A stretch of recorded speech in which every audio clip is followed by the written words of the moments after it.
So let us begin the session, second session. I welcome you once again to the second session of the international webinar series organized by the Department of Economics, Sri Narayana College, Chembalanthi, Tirunelveli. Let us begin the session with Guru Smaranam. Today we have with us a very dedicated, sincere and learned scholar, Dr. Anita V. Professor and Head, Department of Economics, University of Kerala, Karyavattam.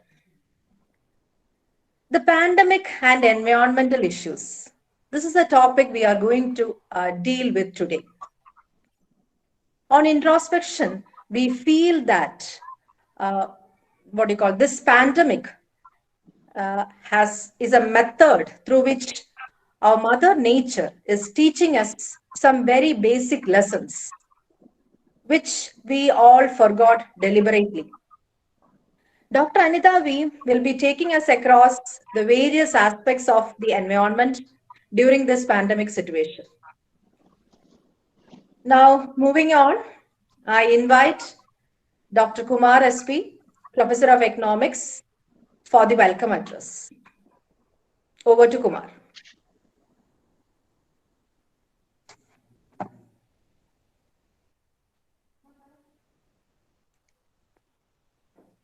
Over to Kumar.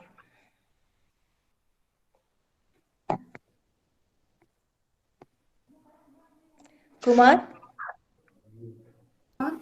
Sorry. Please unmute. Okay. Okay. Yes. Okay. Good evening, all. Respected Chair Dr. Jidai sir, distinguished Chief Guest of the day, Dr. Anita V, IQAC Coordinator Dr. Raki AS, Dr. Sujitra Devi,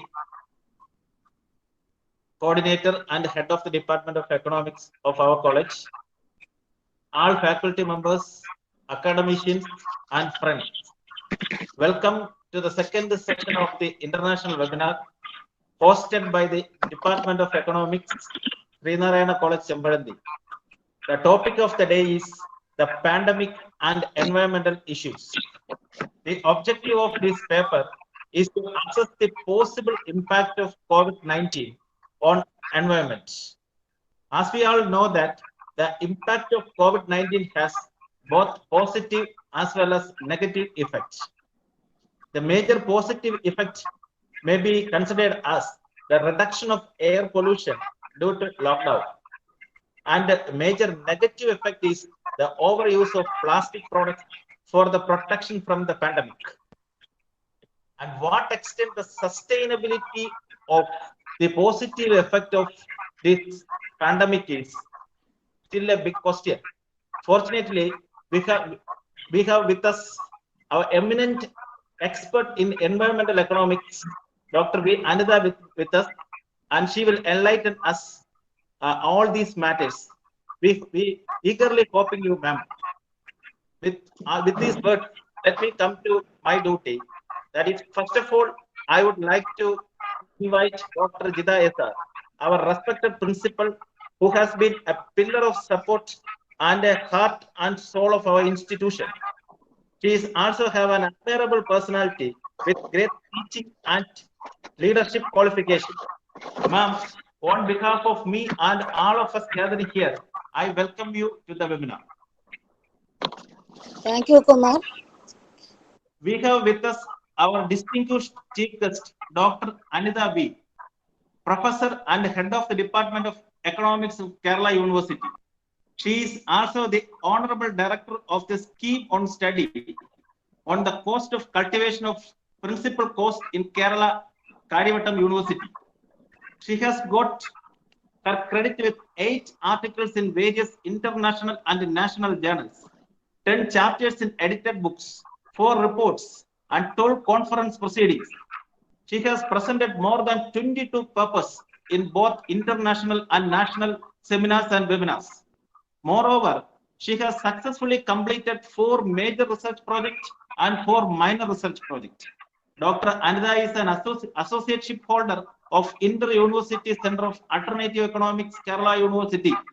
and also the receiver of honor from the Honorable Vice Chancellor, Kerala University, for the excellent contribution to the IQAC Kerala University, and also received the scholarship of South Asian Network Development and Environmental Economics. Ma'am, on behalf of me, Department of Economics, and all participants, I cordially welcome you. The success of the department must be owed to its head. Dr. Sujitra Devi's active leadership has made being part of the economic department an unparalleled experience and joy of being in a workspace that is so conducive to professional growth and satisfaction. I welcome you to the webinar, ma'am. Our internal quality assurance cell coordinator, Dr. Rakhi AS, has meticulously undertaking activities which ensures timely, efficient, progressive performance of academic and administrative tasks of our college. I cordially welcome you, ma'am, to the function. I welcome Professor Veena C, the faculty member of our department, as she is rendering a painstaking work in the dissemination of information, documentation, and the management of this webinar. I cordially invite Madam to the function. I cordially invite all faculties, academicians, and participation for the webinar. Thank you. Thank you, Kumar. Thank you for your kind words. Now, I now invite our respected principal, Dr. Jita SR, to address the gathering. Madam.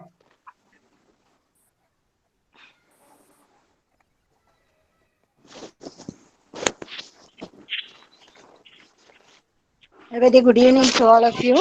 Respected Head of the Department of Economics, Dr. Sujitra Devi, our today's chief guest, Dr. Anita V, IQAC Coordinator, Dr. Rakhi AS, faculties of the department, Dr.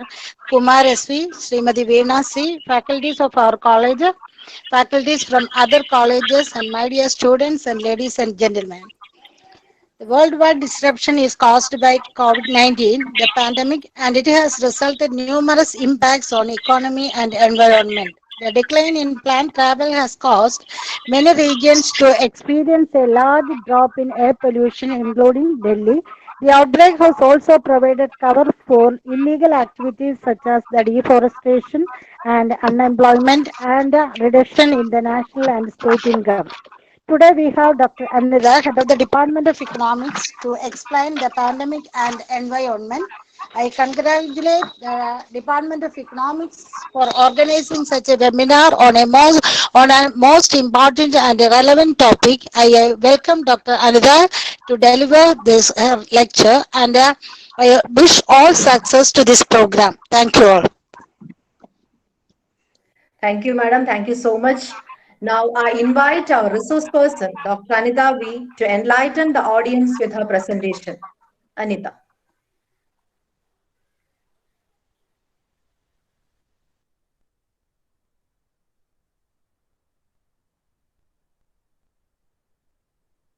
Respected Dr. Jita, Principal SN College, Chempalindi, my dear friends and colleagues of the Department of Economics, Chempalindi SN College, Dr. Sujitra Devi, Dr. Kumar SP, Mrs. Veena, and the distinguished delegates on the webinar, on the line of the webinar. Good evening to one and all. First of all, I would like to express my sincere thanks and congratulations to the whole department and the Chempalindi SN College for organizing such a wonderful webinar series, particularly on international aspects. So thank you for the opportunity. So now let's move to the topic. As Dr. Kumar mentioned, the title is the pandemic and environmental issues.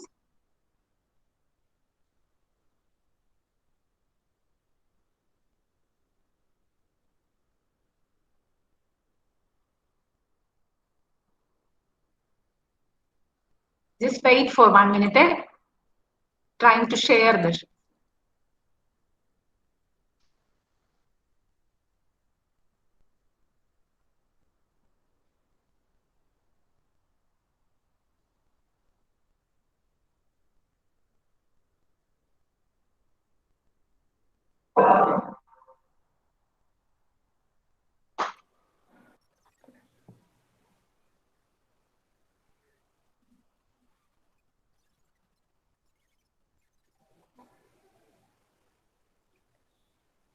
Sorry.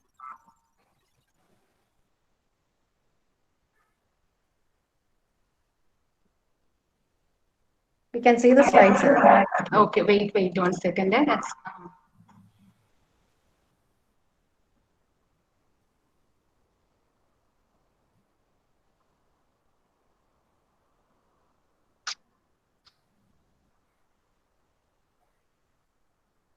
Is it visible now? Yes, then. We can see everything here. So the topic is the pandemic and the environmental issues. So as mentioned by Dr. Kumar, the major objective of the session is to review the environmental issues in the context of current COVID-19 pandemic. Since the pandemic and the environmental issues are global one, this whole assessment is based on the focused on the context of global issues. And one thing is that I am not going to prescribe any policy or solution for the particular pandemic issue, but just focus on the what is the current situation and the current positive and negative impact of this particular COVID-19 pandemic. So let's move to the outline of the presentation. Just a brief introduction related to the pandemic, followed by environmental issues, climate change, the debate, the current situation, that is positive and negative effects of COVID-19, the concept of degrowth, whether this particular situation is a case of degrowth or not, and the conclusion. So as we all know that the COVID-19 pandemic is a vector-borne disease.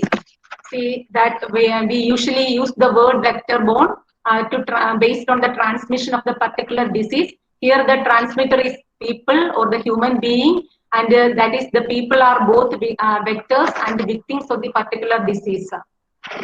So they just a brief look on the entire issue. Currently, the world reported cases are 1,47,41,412, and the deaths are 6,10,747. Whereas in India, the number of reported cases are 11,53,359, and the death rate is 28,092.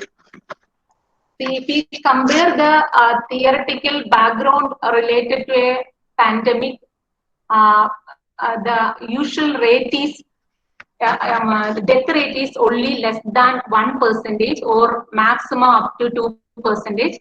But in the current situation, we know the world and the Indian context, the world situation is it is more than 4% based on the total affected cases. Whereas in the case of India, it is around 2%. So there is a huge difference between the actual theoretical perspective and the actual situation.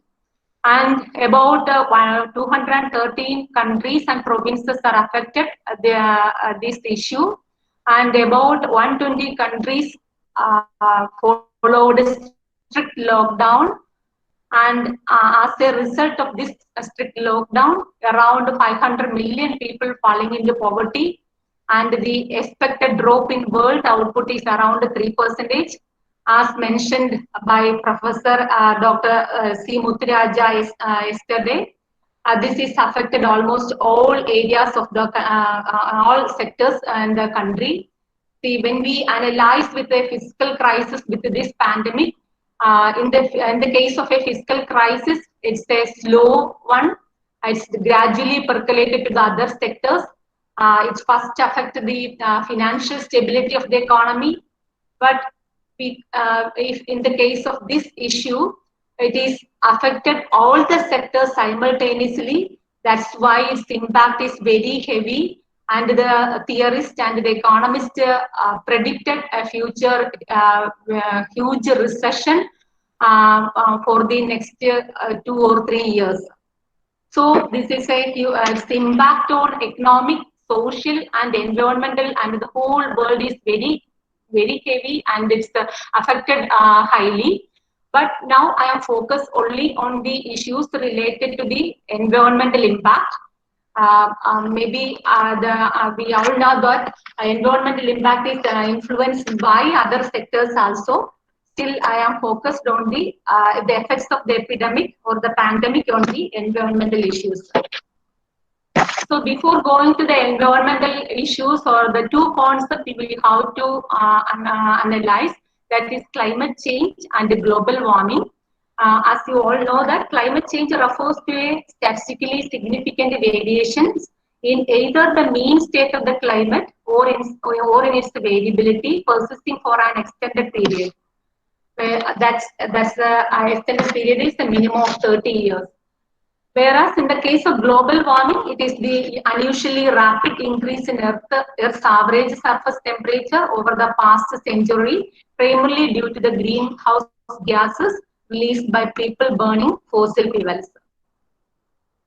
So the environmental issues, before going to the effects of the pandemic situation, let's go through a review of the environmental issues affected by the world during the last few decades or the current situations, so, or just before the lockdown situation. So a few effects are, first one is the rise in temperature. The planet's average surface temperature has risen about 1.62 degree Fahrenheit, that is 0.9 degrees Celsius, since the late 19th century, a change driven largely by increased carbon dioxide and other human-made emissions into the atmosphere. And the second one is related to the warming oceans. The oceans have absorbed much of this increased heat with the top 700 meters, about 2,300 feet of ocean, showing warming of more than 0.4 degree Fahrenheit since 1969. Then shrinking of ice sheets. The Greenland and Antarctica ice sheets have decreased in mass. Data from NASA's Gravity Recovery and Climate Experiment show Greenland lost an average of 286 billion tons of ice per year between 1993 and 2016, while Antarctica lost about 127 billion tons of ice per year during the same time period. The rate of Antarctica ice mass loss has tripled in the last decade. Decreased snow cover. Satellite observations reveal that the amount of spring snow cover in the northern hemisphere has decreased over the past 5 decades. And another one is acidity of ocean. The acidity surface of ocean water has increased by about 30%. This is due to the dumping of waste and thereby increasing the carbon dioxide level. Then the sea level rise. Global sea level rose about 8 inches in the last century. The rate in the last 2 decades, however, is nearly double that of last century and is accelerating slightly every year. And we are facing extreme events. The number of record high temperature events in the United States has been increasing, while the number of records low temperature event has been decreasing since 1950. India also witnessed a lot of floods and cyclones. West Bengal, Odisha, Kerala, etc. are a few examples. So all these shows that climate-related or global warming-related risk is a huge risk. And according to the World Economic Forum, Global Risk Report 2020 shows that #1 risk in terms of impact is the climate-related risk. And if we analyze this case in the context of Indian situation, it shows that it is the biggest second risk to materialize, and it leads to 10% decline in GDP in India next 15 years or 60 years. Then the Climate Risk Index 2020, which is published by German WACH think tank, their report shows that India's position in the climate risk vulnerability declined from 14th position in 2017 to 5th in 2018. So the global climate related risk index is constructed primarily based on the storms, floods, heat waves, etc. And it is analyzed to what extent a country or countries and regions have been affected by impacts of weather related laws or events. Maybe this huge decline means the rate is very low, that means 5th position. So that fifth position means very high risk. Maybe the Kerala's cases and the cyclone are influence the data from 2017 to 2018. So the climate change debate is that all this shows that the climate change is a huge issue, or the number one issue the world is facing. And still there is a debate related to climate change issue. That is, one issue is related to natural, is it a natural phenomena or a man-made phenomena? Can we control that? Can human being can control the climate change situation affected or affecting the planet Earth? So there is a theory related to the illusion of control that is developed by Alan Larger. The theory is that an expectancy of a personal success probability inappropriately higher than the objective probability would warrant. The idea is that the illusion of control is the tendency for human beings to believe they can control or at least influence the outcome that they demonstrably have no influence over. That means some people argue that we have no control or we have no power to control the whole global warming or climate change issues. But others argue that it's the human made so that we can control it. So the another thing, the Bob Tisdale also mentioned on global warming and the illusion of control. That's the famous book published by him, which is also explained the this illusion. Actually, the book is also argued that we can't control the whole thing. That means the human being can't control the whole climate change issues or the natural issues. Regarding the IPCC, Intergovernmental Panel on Climate Change, they argued that climate change are caused due to both natural and man-made phenomena, but they explain only the man-made concepts. But I think when we analyze the current situation or the effects of the pandemic, we can clear that the data also shows that the majority or most of the environmental issues are due to human beings or the effects of anthropogenic activities. So another well-established phenomena that we can call it as the Great Acceleration. The 2015, the Journal of Anthropocene, that's published by the Sage Publication. The editorial of the 2015 journal introduced the concept that's already established. That's the Great Acceleration. The idea is that the last 30 years impact on Earth system is greater than the last 50 years impact. That means the impact of human activity is greater during the last 20 or 30 years. So therefore, for establishing this phenomena, they have considered 24 variables. I have shown that 24 variables and its map related to the graphical representation. And 12 of the 24 variables are related to socio-economic trends, whereas 12 are related to the Earth system trends. And the Great Acceleration principle, they proved that the socio-economic trends, that's the left side, these 12 variables, the changes in these 12 variables causes the changes in the Earth system trends. So the steepness of the curve, we can see that in the x-axis it is represented the year, y-axis it is considered the particular variable. When the steepness of the x-axis in each variable, there is the corresponding change in the Earth system trends. See, when we, it's more clear in the, just shown one variable, that is in the case of the urban population. The urban population, when we analyze the data during 1750 to 2010, the report came in 2015. It is clear that after 1950, after 1900, there is a sharp, there is a change in the curve. The OECD country, BRICS nations, and others. All these are the population. Urban population is gradually increasing, and after 1950, it is clear that there is a sharp increase in urban population in the case of these three countries when we classify it in the OECD, BRICS, and others. See, this change we can seen in all the variables we have. They have taken, that is real GDP, foreign direct investment. All these are hugely changing. That is the foreign direct investment. We can see that started only after 1950. We know that the policy globalization came in 1991, and after that it is increasing.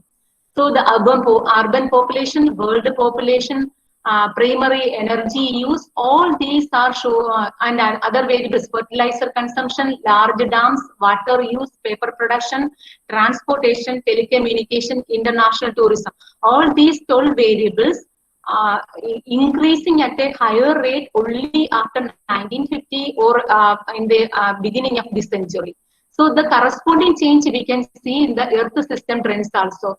The Earth system variables they have considered are carbon dioxide emission, nitrous oxide, methane, stratospheric ozone, all like that. So the conclusion is that the anthropogenic activity, that means the activities of the human, activities done by human is very high, and its impact on Earth system is very huge. And if this situation continues, the Earth moves through a tipping point, and if we continue this situation in the same manner, it will reach a great collapse, and it affects the whole planetary system. That's the idea of the great acceleration, and from the principles we can see that it is due to human activity. So, and we know that the carbon dioxide, methane, all these are come under the category greenhouse gas emissions, and which leads to the global warming and climate change. So from the analysis, it is clear that it is human made. Another point is the planetary boundary principle. The planetary boundaries it is a set of 9 planetary boundaries within which humanity can continue to develop and thrive for generations to come. And it is developed by the Stockholm University under the leadership of Johan Rockström, and the planetary boundary concept involving the Earth process, which contain environmental boundaries, proposed in 2009 by a group of Earth system and environmental scientists led by John. And since 2009, they continuously continuously collecting data related to these planetary boundary variables. And if we analyze the different planetary boundary data, we can see that most of the variables are continuously changing, and a few are crossing the safe zone. See how we analyze the safe zone. This green area shows the safe zone, and the yellow area is the uncertainty situation, and the orange color shows the beyond the uncertainty situation. So the safe zone is only this much area, and we have crossed that limit in the case of climate change, land system change, that means the use of land pattern, and the biochemical flows. In the case of biochemical flows and biosphere integrity, we cross the safe zone, uncertainty level, and beyond our control. So even the climate change also in the uncertainty level. So this also underlines that there is climate change, and we can find variables related to climate change and global warming, which leads to environmental issues or the which affects continuously affecting the planetary Earth. So all these are the scientific evidences of the climate change and the global warming. Now let's move to the COVID-19. Why I am stressing this point is that recently a film, a lot of movies are also mentioning that there is no such type of global warming, particularly created by human beings or anthropogenic activities like that. And some movies, they establish evidences for that also. Anyway, let's move to the pandemic issue, the COVID-19 and the environmental status. So, as mentioned earlier, it has both the direct and indirect effects, and both the direct and indirect effects are positive as well as negative effects. Let's move to the positive effects. First one is the reduction in greenhouse gas emissions. I have already mentioned that around about 120 countries follows complete shutdown. That means the industries and the whole vehicle, airline transport, all are shutting down, already shut down. So there is a huge reduction in the greenhouse gases, and that emission could drop to proportionate never. The one report, Global Carbon Project 2020, reported that emission could drop to proportions never before seen since the World War II. And the WHO already mentioned that about 8% of the death in the world is due to air pollution. So that we need a strict control on the air pollution and other problems related to the greenhouse gas emissions we have already mentioned. And another point is related to pollution in some of the epicenter of COVID-19, such as Wuhan, Italy, Spain, and USA, etc., has reduced up to 30%. And that report is given by NASA and the ESA, European Space Agency. We can clear that from this diagram. Before lockdown, the air pollution level is like that. This yellow portion shows the air pollution, and after lockdown, immediately after the lockdown, I think this report came in April. The yellow portion is declining. That means the air pollution is continuously declining during the lockdown period. And another positive impact is the clean beaches. We know the plastic waste collected from the beaches in all over the world, which is a great, which already leads to a great destruction in the wetlands and coastal areas. And another one is reduction in environmental noises. And another picture is related to decline in the nitrogen dioxide. It's focused on the Wuhan area in China. January, they compare the picture with the January 2019 situation with the January 2020. See the change in the two pictures. And the second one is related to February 2019 and February 2020. During the lockdown period in the 2020 February, the whole yellow portion is cleared. That's the continuously reducing the nitrous dioxide emission in Wuhan area. And in February, it is totally cleared in 2020 February. So this is the case of nitrous dioxide emission in the case of India. This report is given by European Space Agency, and they also given two data in March 2019 and March 2020. In March 2020, we just started the shutdown or lockdown. The yellow portion is almost similar. Still, there is a decline. But at the end of March and April, at the end of April, there is a huge decline in the yellow portion compared to the previous year, that is 2019 year. That means this air, maybe this is due to a decline in the air traffic positions, transporting, and decline in the use of, the reports also shows that decline in the use of electricity is another reason in the case of India. So from these analysis, we can once again underline or underscore the phenomena that all the green gas emissions are caused due to the human activity. So the question arises here is, how can we control the human impact or the anthropogenic activities on the earth system? So another One is the other cases also I have mentioned focused on the nitrous dioxide emissions in the case of the two pictures. Other emission levels are the particulate matter, that is 2.5. The lowest, this is the case of India. The lowest daily average is the 20. With an average of 35. Earlier, already in India, it is low. This is due to the high wind flow during the March, April, and the winter season is also already over. The overall particulate matter 10 level has dropped to its lowest day-wise average is 35. And in Delhi, it is more than 200.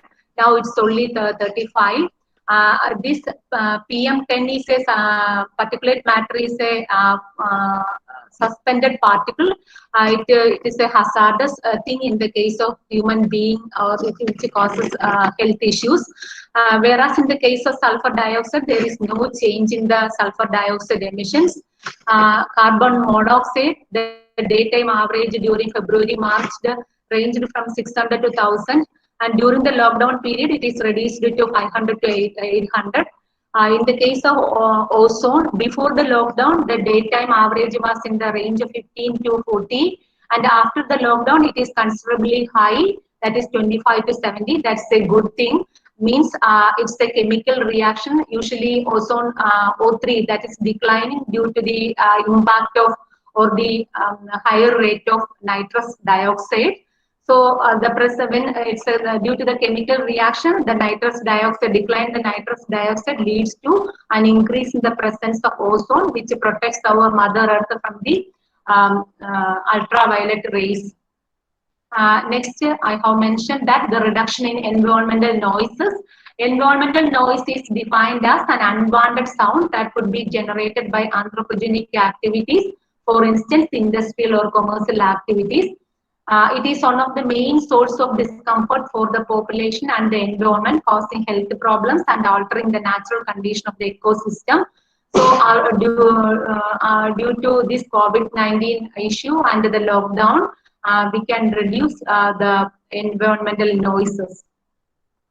Then what are the negative effects? COVID-19 status.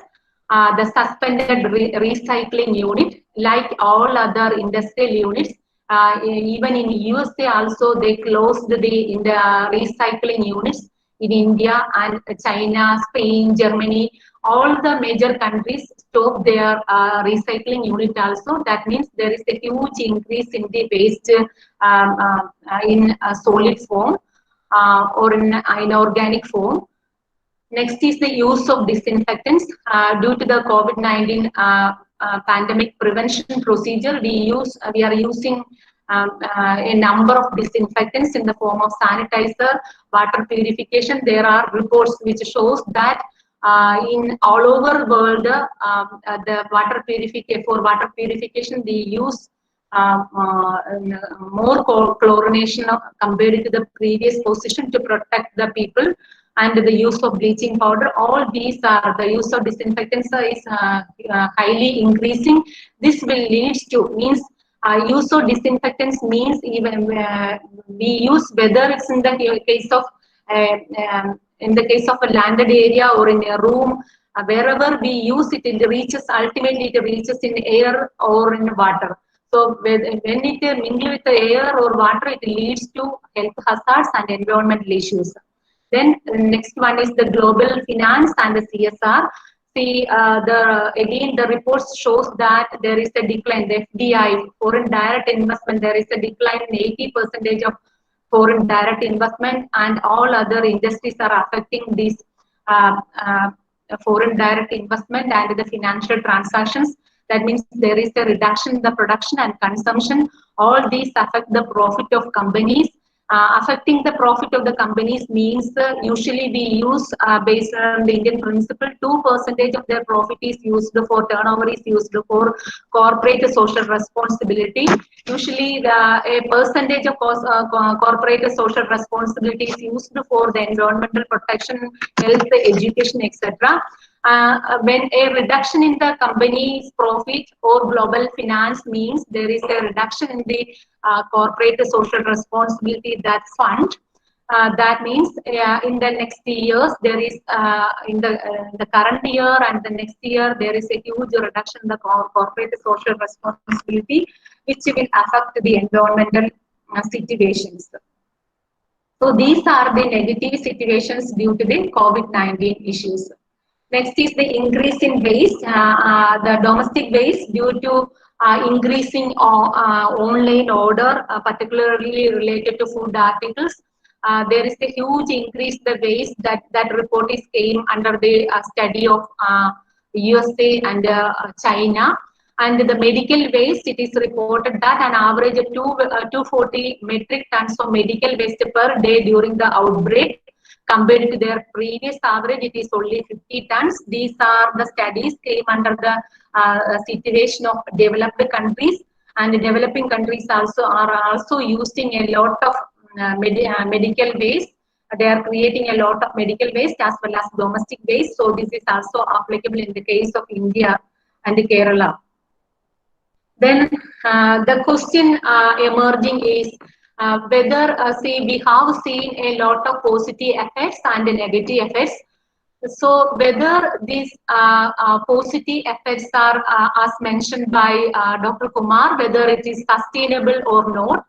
So before going to answer that question, there is a concept called the degrowth. That degrowth concept is emerging in 2008 or 9 in an international conference, and after that it's continuously the different international conference, they continuously introduced the concept degrowth in different perspective in the development. Actually it came under the discipline development economics or development. It is a open democracy principle. And some argue that sustainable development is not sustainable. So we need a degrowth. It's a paradigm shift. We need a degrowth. Simply we can say that it is a mix of growth with improvement. I would like to explain the degrowth principle in the context of environmental issues. As I mentioned, it is the critique of the global capitalist system which pursues growth at all costs, causing human exploitation and environmental destruction. And ecological economists define degrowth as an equitable downscaling of production and consumption that will reduce society's throughput of energy and raw materials. So this reduction in the production and consumption, that concept is matched with the COVID-19 lockdown situation. There is a reduction in the production and consumption, which leads to reduction in the environmental issues. So there is an argument whether this is this pandemic situation or COVID-19 pandemic situation come under the category of degrowth. But actually, by definition or in a preliminary analysis, we may agree that, okay, there is a reduction in production and consumption, but based on the actual degrowth principle, we need an improvement or a well-being. But in the case of COVID-19 pandemic, we do not experience a well-being. That aspect is lagging or lacking. So we do not, we totally discard the degrowth principle in this pandemic situation and the positive impact of the environment. So that's why the positive impact of the COVID-19 on the environment is not sustainable. If it is in the form of a degrowth, it's sustainable. Even though we do not focus on the environmental issues directly. So again, degrowth means transforming societies to ensure environmental justice and a good life for all within the planetary boundaries. I have already mentioned the planetary boundaries. So even though we use the environmental or natural resources for the production, we do not cross the planetary boundary safe situation, then we can say that it's a degrowth. Even though the team mentioned, in literary, it's a degrowth, it's a negative concept or like that. It's a positive concept. It is more than that of the sustainable development aspects. That means we do not misutilize the natural resources, or we do not exploit the natural resources for only meeting the growth process or to achieve growth. So the exploitative growth principles followed by the capitalist system or the capitalist production process, that is the critique, or that is questioning the degrowth principle. So in that sense, we can say that it's not a sustainable, this situation is not sustainable. We need long-term purposeful or deliberate efforts to control the human impact or human activities. So the conclusion is that, is it a solution for the environment? That is, the decreasing greenhouse gas concentration during a short period is not a sustainable way to clean up our environment. There is indirect positive effects, but all these are temporary in nature. There are a number of studies reported in the science direct journals, and the indirect negative effects persist. The thing is that there are indirect positive effects and indirect negative effects, but the indirect negative effects persist more time compared to the positive effects.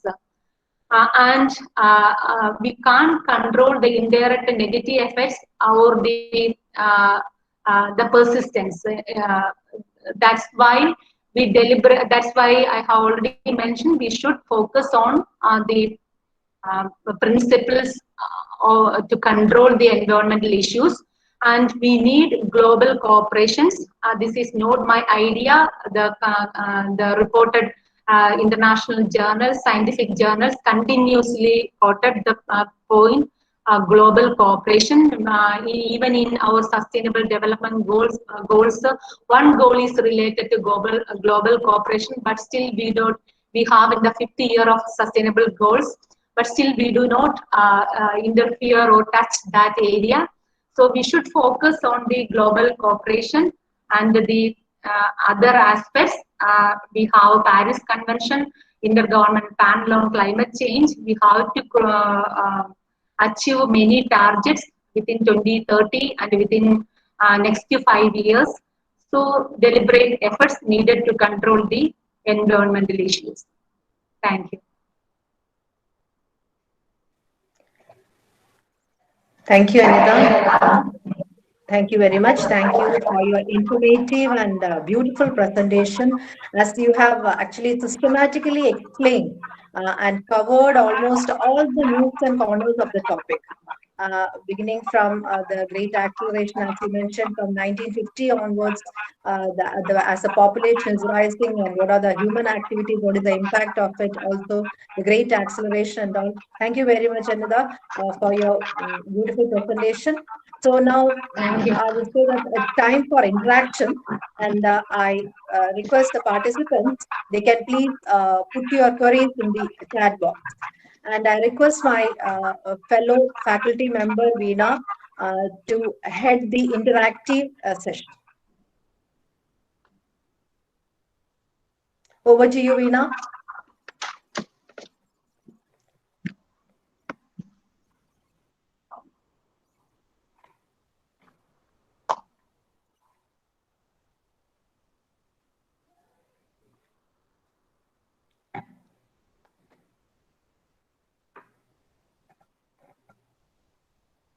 Veena? Veena, can you hear me?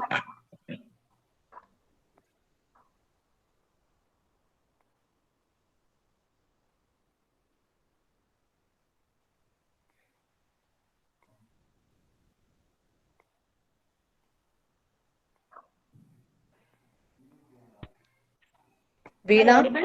Okay. So Anita is not a new face to the College of SN College family. She was a faculty member of the SN College before she joined Karyavata. So once again, thank you, Anita, for your wonderful presentation. And now we are going to the interactive session. Now here are questions. Okay, the first question, which is given by Usha Devi Vasudev. That question is, how can you relate environmental noises to COVID-19? Anita, please know.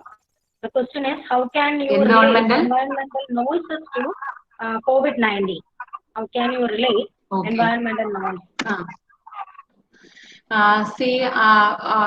There are different perspectives related to environmental norms, but based on the sustainability principles, the standard norm, I think I have mentioned in different stages, we can easily collect, that's the 3 F's. That 3 F's is related to fairness, fragility, and finitude aspects. If we follow that, these 3 F's, that is fragility, finitude, and 3F situation. Fairness means we can't follow equity or the equitable distribution in the case of the pandemic situation.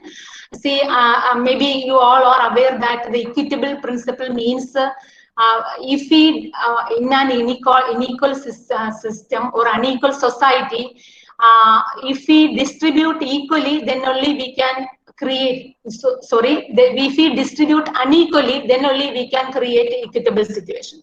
So in the case of the pandemic situation, we can't follow that situation or that principle, whether it's in the case of public distribution system or in the case of any freely available or freely distributing goods and services. We should follow it's a very good principle followed by the environmental system, that's the fairness. So those who need, we should identify the needy and should distribute the essentials for the needy. That's the very good idea for the fairness. And the second thing is related to the fragility. That fragility concept we can explain on the basis of the bouncing back of the particular situation.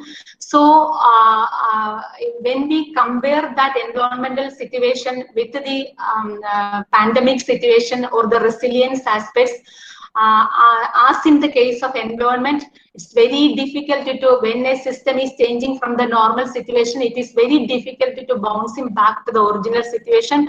The fragility is very difficult. Here also the fragility is very difficult, so we need intervention from the authority. And the third principle is the finitude aspect. So in the natural resources like economic good or a commodity, all natural resources are finite. Here also we are facing the situation of scarcity and the finite principle.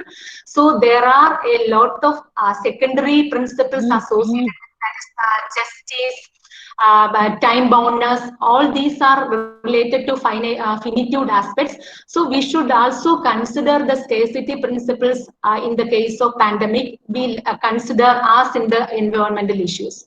So I think we can correlate a lot of principles followed by the environmental economists to this pandemic or clear.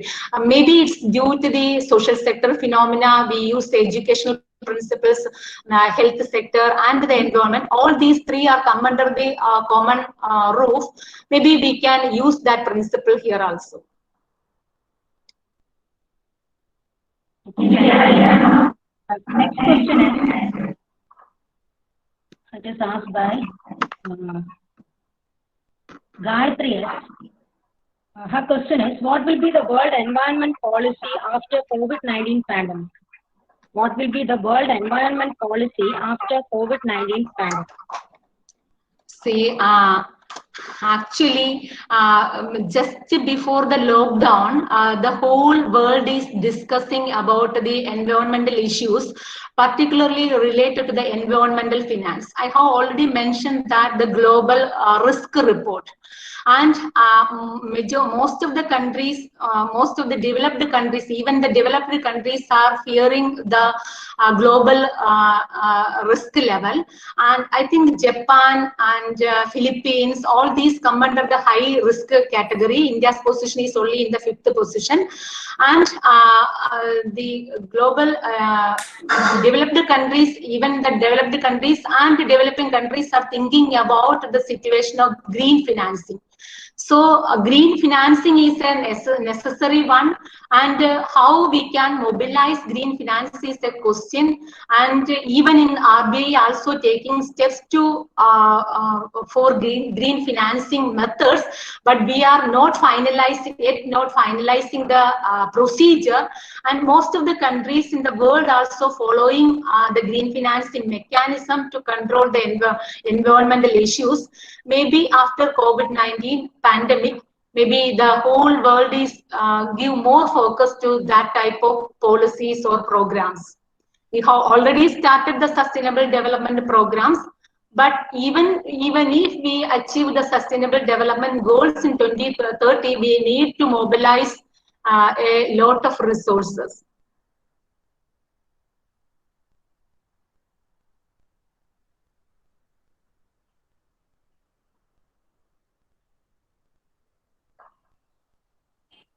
See, Veena is not hearing. Hello? Okay, thank you. My next question is, can you suggest ways in which we could maintain an ecological balance which we practiced now after the lockdown without affecting the global economy? I will say the question once more. I'll repeat.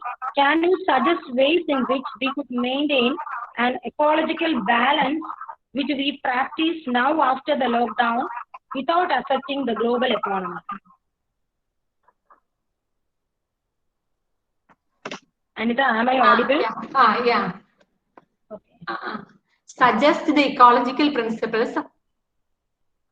Hello? Hello. Yeah. Suggest ways in which we could maintain an ecological balance without affecting the global economy. So, okay, this is not my answer. There are a number of theories related to ecological balance.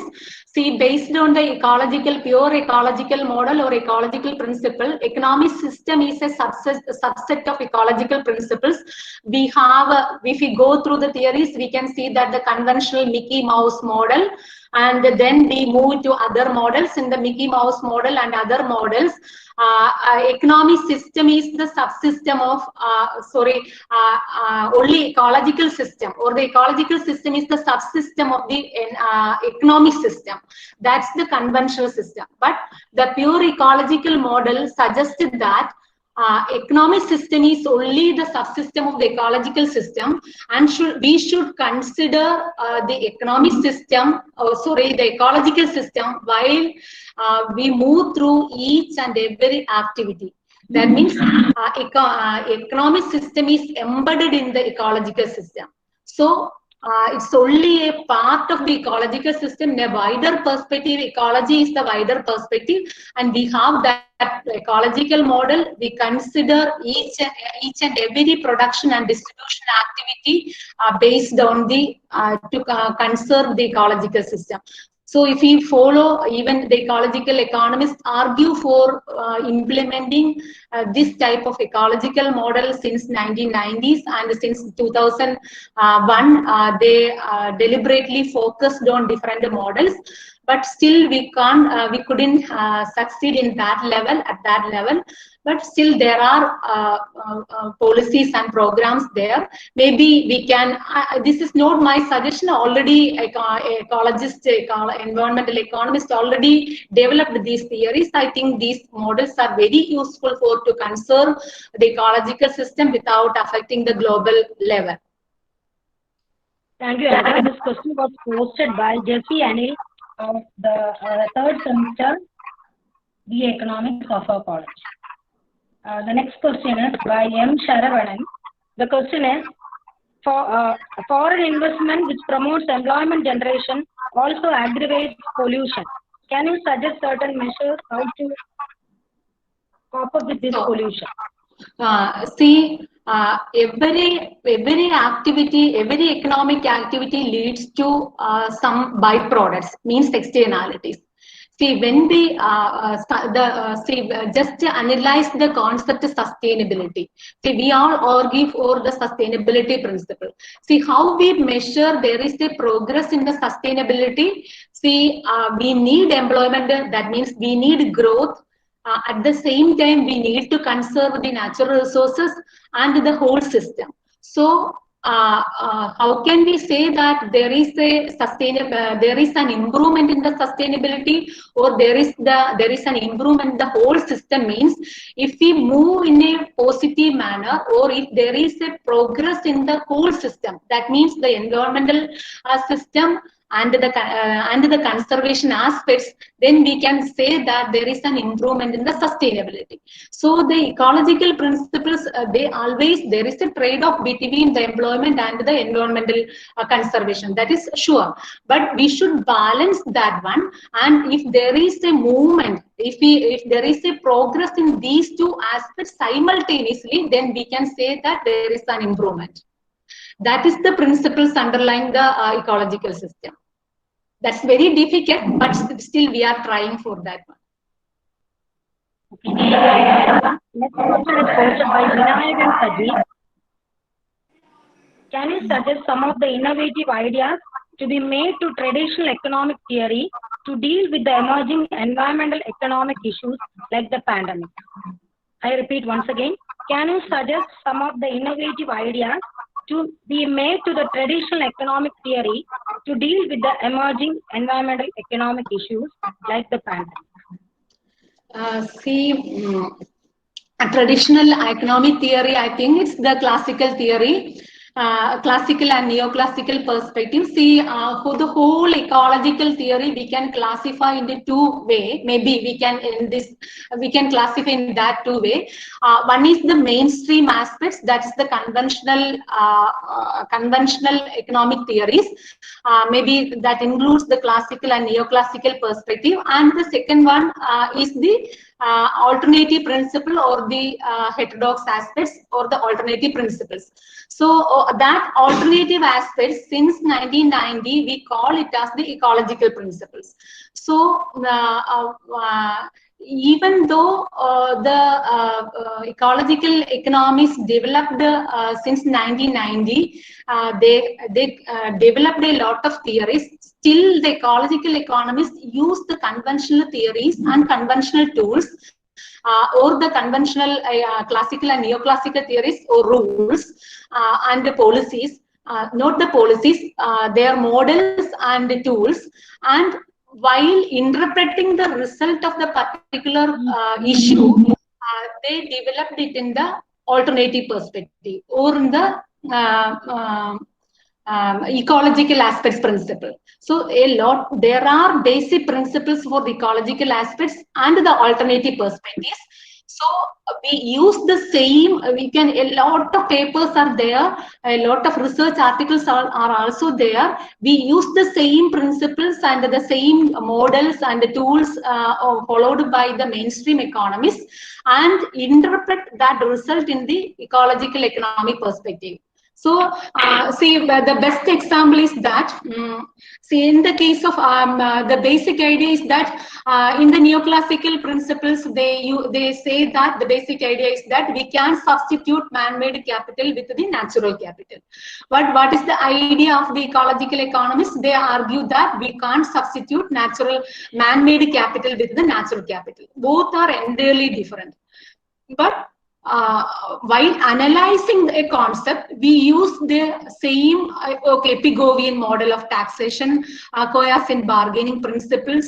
All these are same principles followed by the conventional economists, whether it's microeconomists or macroeconomists. But while interpreting that result, we use the alternative perspective or the principles of ecological economics. Okay, thank you. The next question is posted by Anupama. Do you think the proper implementation of sustainable development goals can help the world economy to control negative effects of anthropogenic activities on the environment and sustaining the positive effects? Do you think the proper implementation of sustainable development goals can help the world economy to control the negative effects of the anthropogenic activities of the environment and sustaining the positive effects thereby?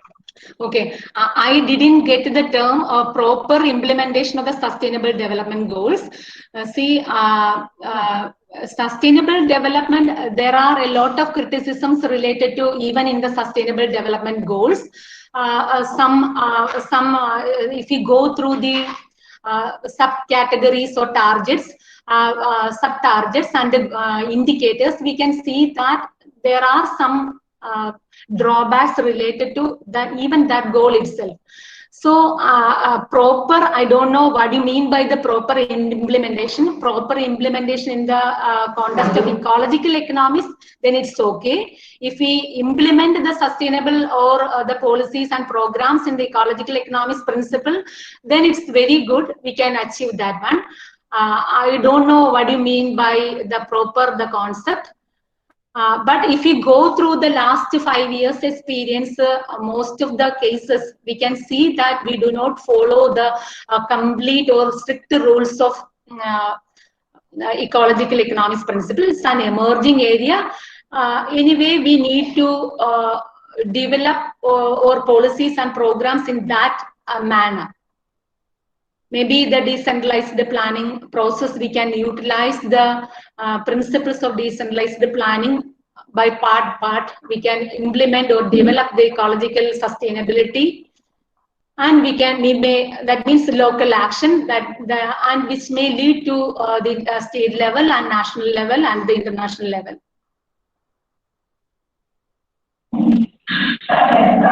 The next question is posed by Dr. Vaisha Vair of our college. The question is, India's push for infrastructure and attempts to attract investment is resulting in undesirable. Veena, there is echo. Sujitra, please tell others to mute their audio because they. Okay, now is it audible? Okay. India's push for infrastructure and attempts to attract investment is resulting in undesirable, ill-conceived projects at the cost of environment. Can you suggest some methods for this? I repeat the question once again.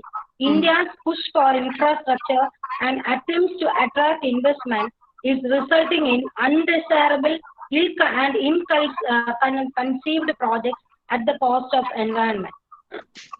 See, there are a lot of projects and programs. There is a trade-off between these environmental issues and growth. See, even if we assess the concept of alternative energies, we have mentioned about the solar energy. And I have mentioned that the film released in the last month, that's directed by Moore, the human impact. They used the concept of alternative energy. Particularly, they consider the solar energy system, and they argue that solar energy is a good thing, but the materials used particularly for developing the grid, the battery, that will cause a huge environmental damage in the future. So there are arguments like that.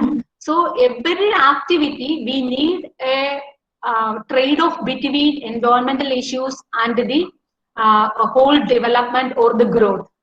See, when we analyze during the pandemic period, we have seen that in the Delhi area and in the northern area, the decline in the nitrous dioxide is due to the decline in, one of the reason is the decline in the use of electricity. So that electricity is mainly focused on the coal. So the reduction in the fossil fuels, whether in the form of electricity or in the form of vehicles, that leads to a decline in the nitrous dioxide. So the conventional power mechanism or electricity is a huge distraction to the environmental or the air, which creates a lot of air pollution. So an alternative is, the best alternative is the solar energy. But the recent report shows that the solar energy also creates problems in the form of the infrastructure. So every aspect there is a trade-off between these two concepts. But if we create a balance that among the trade-off, we can't create a development or growth in fully neglect or fully protecting the environment or the natural resources. There are a particular level of natural resources, but we should determine what level or what is the ideal situation, and on that basis we should fix the infrastructural facilities or the investment in such a manner. If so, then we can balance the whole system. So there is a different aspects. Okay. Thank you, Anita. The next question is by Vishnu MS. How could we relate tourism with environmental sustainability of our state? How could we relate tourism with environmental sustainability of our state? During the COVID stage, yeah? Hello? Is it during the COVID-19 period? Tourism in the tourism in the COVID-19 period, huh? Yeah. See, one of the most affected area is the tourism sector. International tourism, interstate tourism is not applicable in the case of COVID-19 period, but we have, in the context of environmental perspective, we have different types of tourism, health tourism, medical tourism, and the tourism related to sustainable tourism. See, if we promote medical tourism or sustainable tourism in a good manner, maybe in the after a few months, people choose that. Maybe people are willing to choose that type of tourism, particularly in the context of Kerala. If we develop some Made in Kerala brand, already there is such a brand in the case of tourism. If we promote the sustainable tourism or health tourism, I think it may be it will succeed in even in the pandemic period. I'm not sure. I'm suggesting this one. Thank you. Next question is posted by Dr. Kumar S.P. What is your opinion about the green budget to maintain environmental balance in coming years in India? What is your opinion about the green budget to maintain environmental balance in coming years in India? See, we need a green budget. There is a before going to the green budget, there is a concept of green accounting. Even the European countries, Norway, all are implementing green accounting and also green budgeting. As a part of green budgeting, in the last budget, the central government, they mentioned some terms related to climate change, disaster management, like the Japan implemented their that framework is called the Sendai framework. In the last budget, the central government mentioned that names in the budget, but I am not aware about the actual implementation process or the amount distributed for that one. But anyway, green budgeting is a good thing. We need to focus on the green budgeting based on the principles, best practices. Anyway, the amount allocated for the waste management, we can also treat it as a green budgeting. The allocation for the waste management, open defecation free, all these are aspects related to green budgeting, but we do not use the term green budgeting. Thank you, Anita. Next question is, due to lockdown, there is a decrease in the pollution, but can we sustain? Can we sustain this situation? That is it sustainable after everything? Yeah, that is a question. That's by Dr. Sujitra Devi. It's not sustainable. We know that the actual reason behind the reduction in the nitrous dioxide, then ozone layer, O3 changes in the O3, carbon dioxide reduction. All these are due to the whole lockdown. It's not only in the India or a few countries. Around 120 countries followed the fully shutdown procedure. That's why we can control the emission levels. But when we start the production and the industry, when we open the industries and the movement of the vehicles, air traffic, it started, it reaches the earlier position. Immediately after the lockdown, we can't control the whole thing. Maybe after a few years, maybe we can switch it to other mode. Maybe switch from fossil fuel to other alternative energy. In that way, maybe we can reduce the whole emission level.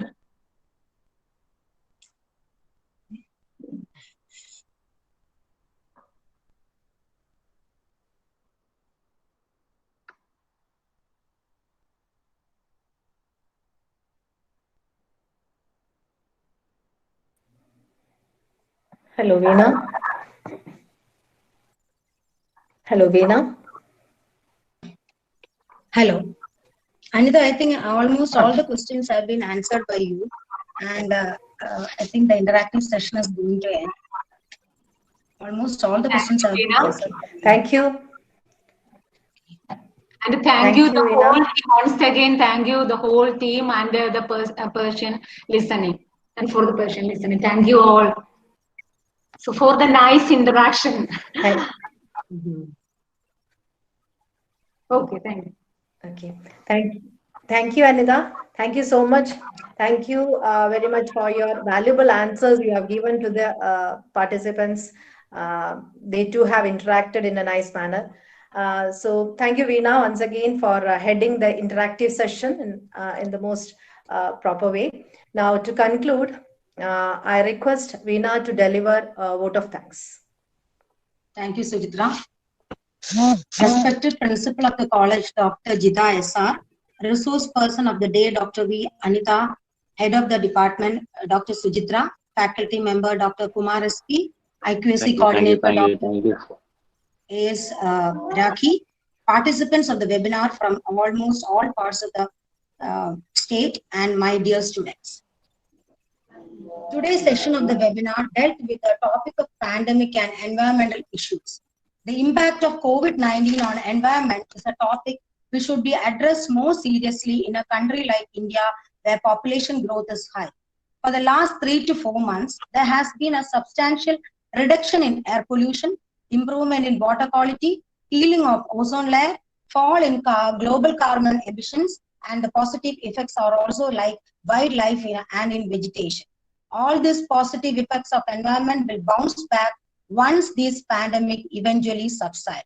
So the question is that could these changes we see today have a more persistent effect? So now let me move on to my duty of delivering the vote of thanks. First of all, I would like to thank our most respectable principal of the college, Dr. Jida ma'am, for her valuable moral support and guidance provided throughout the preparations of the webinar.